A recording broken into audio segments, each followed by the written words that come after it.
Hello everyone, sorry about the camera setup. One of my webcams stopped working, so I'm just going to film this with the Iridium because you really don't need to see me, you need to see the Iridium. So let me switch scenes, hold on.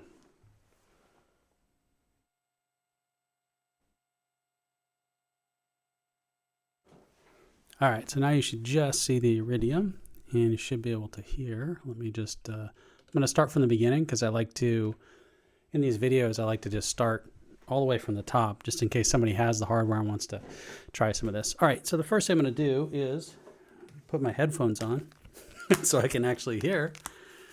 All right, so I got my headphones on. You can't see it, but it doesn't matter. Here we go. So a knit patch, and let me change the waveform to, I'm going to go with the triangle because sometimes the triangle doesn't get enough love. I'm going to reset it. Just to make sure there's no clicking sounds, because triangle waves can do that if you don't reset their phase. All right, and one thing I wanted to talk about is LFOs. So LFOs on the Iridium are very cool because, first off, there's lots of them. There's 6 LFOs. The second thing is that the LFOs can be polyphonic, which is really powerful. And there's some other features, so they can fade in. They can have a different fade in for attack, and they can also decay. And they have lots of different shapes you can use and speed and such like that. So it's a really well done section on the synthesizer, and I kind of think it's overshadowed by all of the synthesis modes and everything else. But what's cool is that LFOs are one of the major sources that you use to mix up your sound. So we're going to make a sound and see how it turns out. Just kind of free-forming it here. But let's start off by assigning the LFO to something we can hear. And what I'd like to do is find a parameter. So I'm going to use warp. So I know you can't see my hands playing the keyboard. Sorry about that, but you should be able to hear warp here, right? So let's just leave it in the middle, but let's assign the LFO to change the warp. And I'll show you how I do that. I tap on the button and I hit modulations. And then on here, you can turn on knobs and stuff, but I always hit go to matrix because on this version of the operating system, which is OS 3.0, and this is the beta because I'm helping test it, it will add that destination, which is really nice. So now I can just say, okay, that's going to go to that, and I want to use LFO1, which is very easy to select. So now it's not going to do anything yet because there's no amount. As soon as I add some amount, you'll start hearing this change. So let's go to, we'll go to 50%. Okay, we're starting to hear something. Let's go back to the LFO and look at this. So LFO1 is at 6.25 hertz, which is very fast, right? So let's slow it down. Okay, so there's closer to 1 hertz. So 1 cycle a second. Now this, let's just talk about speed for a second, because one really unique thing about these LFOs that I found is they can go super slow, which is great for evolving pads and kind of like soundscape stuff. So we're at 1 hertz, but watch how slow this goes. I can go out to 240 seconds. So this is every 4 minutes, it'll complete a cycle. And you can hear it actually. If you listen closely, you're hearing this change. Well, you have to listen really closely, but that would be a really boring video. Let's not do that. Let me go, and then on the upper end, because somebody's going to say, how fast do they go? They go pretty darn fast. They go up to 100 hertz. So here we're getting into audio range. Anything typically above 40 hertz starts to be audio range, or audio rate. Technically it's 20, but if you go to 20, you can hear, it doesn't really have a tone as much. But when you get to 40, you actually hear a low kind of growl tone. So it has a, anyway. So let's leave that there. And I'm going to actually set this to like let's see, like, yeah, about 3 seconds for this one. And the first thing I want you to notice is that if I play multiple notes, you can hear that it's polyphonic. And let's talk about that because this is really important. So right here it says poly because it defaults to that. I didn't change it yet, but let's change to global because that's the other one. hear how all of them are doing the same thing? Now let's go ahead and add this onto poly, and let's listen to it again.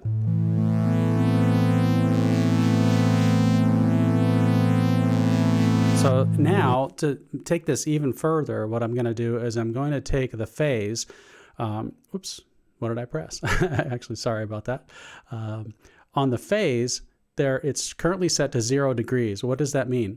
That means start at the beginning of the cycle. So it's starting right at the beginning. And every time you press the key, it starts at the beginning. That sometimes is that's like exactly what you want. But in this case, because I'm using it just sort of like moving things around, if you go all the way to the top, you'll see this changes to free. And what free means is wherever the LFO is, that's where the note's going to start. So now when I play this, I'm going to get them a lot more mixed up. They're going to be moving around more aggressively. So now let's apply stereo, because this is a really important thing with hearing. Like, okay, why is polyphonic a big deal? Well, what we're going to do is we're going to take the panning. So if I go into control here on LFO 1, I'm going to take the panning. So I'm going to tap that, and I'm going to do modulate that. I'm going to do go to matrix, and then you can see it says oscillator 1 pan. Not sure you can read that, but I'm going to put LFO 1 on that as well. And I'm going to add a little bit. Let's do probably 30, let's do 40, because I want to make sure you can hear it. Okay, you should be hearing that move between each channel, right? And let me fix, I know I touched this. I want to fix this to make sure it's in the middle. Okay, there we go. And by the way, I fixed my headphones. Now I can hear stereo, because that was a problem when I was recording YouTube videos before. My monitoring was mono, so it's now stereo, so I got that set up. But listen what happens now after you play this note and then play a couple other notes.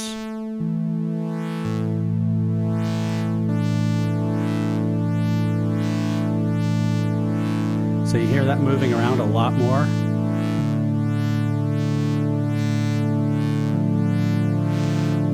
And I'm going to brighten this up slightly too, just because I think it'll help hear that how it moves around. I'm going to add some sync onto the oscillator, just a little bit. Doesn't take much. There we go. So now I'm going to play the same notes.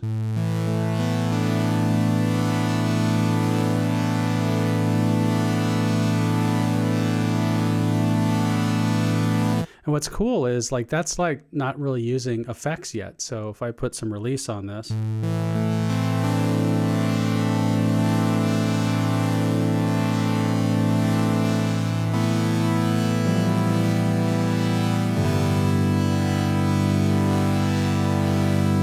So another thing is that if we turn this into a pluck, so let's go ahead and for right now, just to kind of leave the LFO there, I'm going to kind of turn it into a pluck and show you what's kind of cool is that it'll also, this setup that we have right here, where this is using oscillator pan, it's picking the LFO anywhere, so it's a really fast way to get, so that you get arpeggios that will change in the stereo field.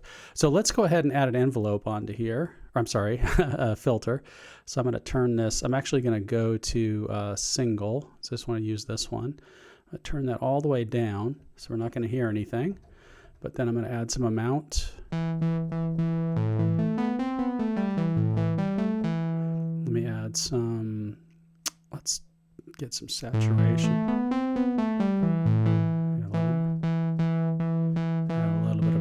Here. Okay, so if you can hear that, and I'm going to do more of a pluck. So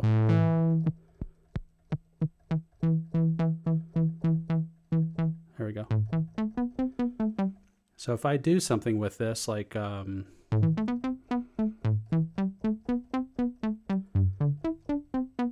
let me exaggerate this so you can really hear it. I'm taking the oscillator pan. Let's go up to like 70. Okay. And what's cool about that is if you go into the sequencer, for example, let's go ahead and record something. Okay. Just something simple, and let's go back and latch and play. And it should be jumping around in the stereo field, and then now I can just come in here and start If I change this back, it's straight in the middle. Change to about 50%, sounds pretty good. Let's play around with this one here, the difference. Actually can't hear that much of a difference on the warp because I think that's because the sync is so aggressive. Let me just back. Oh, actually we have the filter on too. That's probably why, because it's cutting out a lot of the highs. So let's go ahead and stop that for a second. Okay, so one thing I like to do that you notice I already did here is I like to assign an LFO to the same target. Like it's a cool way to be able to just kind of like keep your control, very controlled. And we've only used one LFO here. So I'm going to go and I'll record multiple videos on this because covering everything in LFO is going to take a while. I want to show using random trigs to set the speed because this is another way of kind of showing you how cool it is to have polyphonic LFOs. So I'm going to do is I'm going to use a bipolar. So it's called a random trig bipolar. That just means every time you press the key, it's going to send a random value and it's going to go both positive and negative. So let me go ahead and show. So right now the panning is moving all over the place, but I'm going to assign it to LFO speed, and I'm actually going to kind of undo my, because I want to be able to hear it. I can leave that filter in there a little bit. Yeah, we'll leave that, sounds fine. Back to the mod matrix here, and what I want to do is assign this to LFO speed. And there's a bunch of ways you could do this. One thing that well, let me just dial for it because I'm going to do a bunch of explaining. It's just that LFO is a long ways down the list, so it takes a while. But that's our LFO1 speed. And let's just add a little bit. So let's just do 10%. So I'm going to hit the same key a few times to have you hear how much of a difference this makes.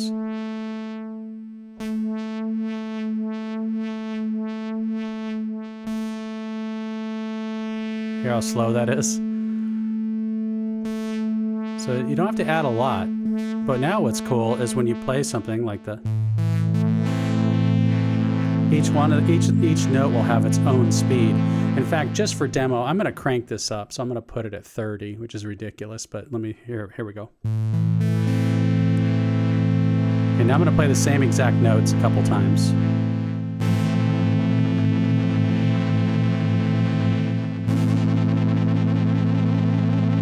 Okay. I knew it was going to go nuts on one of them. So, you can add too much of that. I mean, that can get a little crazy, adding, tons and tons. Sometimes about 5% is nice, if you're trying to do something that's a little more usable.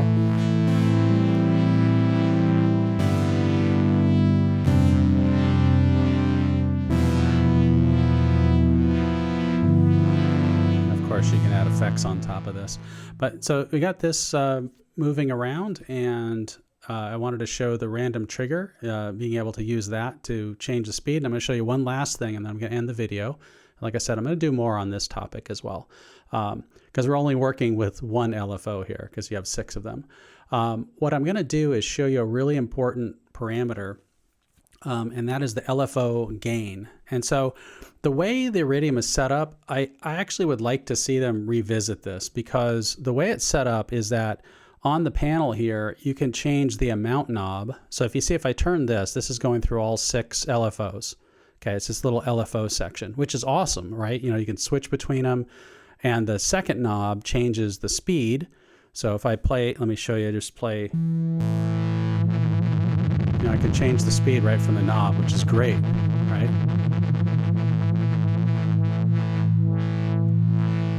Okay. So the thing I don't like is the amount knob. So if I touch the amount knob or turn it, I'll kind of show you what's going to happen, because I have 2 LFOs. Let me set one of these a lot different so you see it. Let's set the warp all the way up, just so you can see that there's 2 different values on LFO to warp and LFO to oscillator 1 pan. Now watch what happens if I just touch this knob. Okay, what it just did is it just said, oh, you want to change the amount of that, and I'm going to set all the amounts to that same value. And I don't like that behavior, because when I go back to my mod matrix now, both of these values are set the same. So I actually don't touch that knob at all now because of the way that works. What I like to do is, if I set these back to, whoops, I can't remember where I had that. What's that? Oh, that was warp, sorry. Why can't I see warp? Wait a minute, wavetable, I'm confusing myself. Oh, it's waveform, sorry, waveform 1 warp. All right, so if it's like that, and then I am gonna bring this down a little bit. Okay, so if it's like that. Now what I like to do is you can add another slot, and I'm gonna copy this one. This is another feature of the 3.0 operating system. I'm copying that slot. So it's doing a random trig. And what I'm gonna do is I'm gonna set this to be just a regular random trig. So it's not positive and negative, it's just positive only. And what I'm going to do is I'm going to map that to LFO gain. And what's interesting about this, you'll hear that just by adding this in the mod matrix, so let me, if I'm hitting notes here and they're not changing because the gain is set to 0. So let me turn this off for a second. Okay, that's with the LFOs going crazy. And if I turn this back on, it sets them to 0 because it's kind of basically multiplying them by a very small value to get them very close to 0. And so now if I increase this amount, like let's do it like 40%,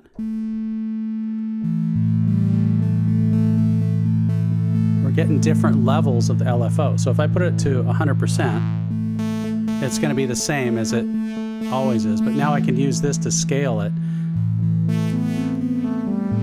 And notice I'm using a random trig. So this is a way to not only set the LFO gain, but pick a random LFO gain on it. And if you're wondering like, well, how do I set it just exactly if I just want to clamp these down and control it? Well, you just set that to constant, which is another thing you can do on the Iridium. So constant just means I want to set this to a value. And now they're all set the same. I'm going to hold one of these values and just turn this down so you can hear. Okay, so that just calms it down to just nothing. Let me play something else up here. Turn it up.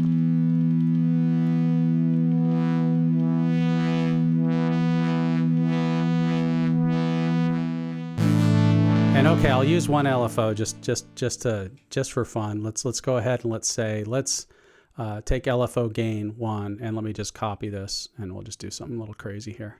What I'm going to do is I'm going to map this to be LFO2. So I'm going to take LFO2 and have it change LFO1's gain. So this is going to be this doesn't sound good, but let me mess with it and try to let's slow it down. Okay. And let me add more. I'm going to add a little bit of that sync back in, so here, there we go. Okay.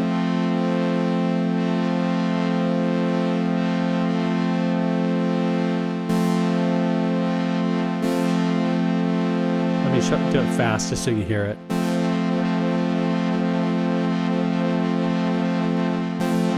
And then the last thing I'll do with this, which is a very practical thing, and I know I didn't show all the types. I'll show those shapes right now. So there's sine, triangle, square, saw down, saw up, and sample and hold. And the sample and hold I use a lot. And the reason why is because I just know I like the sound of this. I just warp it all the way to negative 100%, and I set the slew all the way up. And what that gives me is these slopes. So when I hit something, it's just changing it gradually up and down. In fact, let me just to show that, I'm going to disable everything. So I'm going to leave this off. I'm just going to take LFO2, and let's just map him instead of gain. Well, let me copy and put one more in here. Let's turn him off for a second instead of deleting him. Let's map him to something like you can really hear, which is like pitch, because a lot of people will map an LFO to pitch.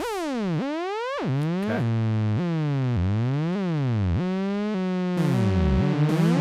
so you can do crazy stuff like that, right? If I slow this down,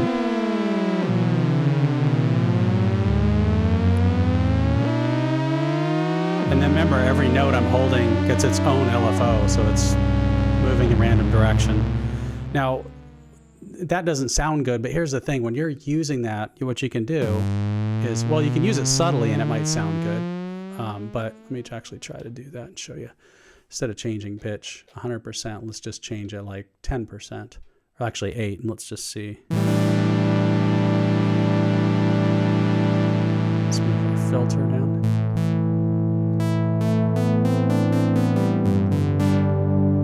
It's adding just a little bit of detune, but on the whole oscillator. So let me, I put a lot of it so you can hear it. So here, and they're all drifting.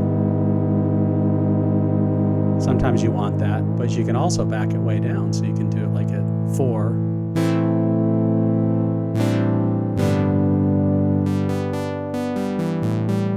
All right, and then I'm just going to play with the oscillator, and we throw in a bunch of kernels and see how it sounds. A little more detune.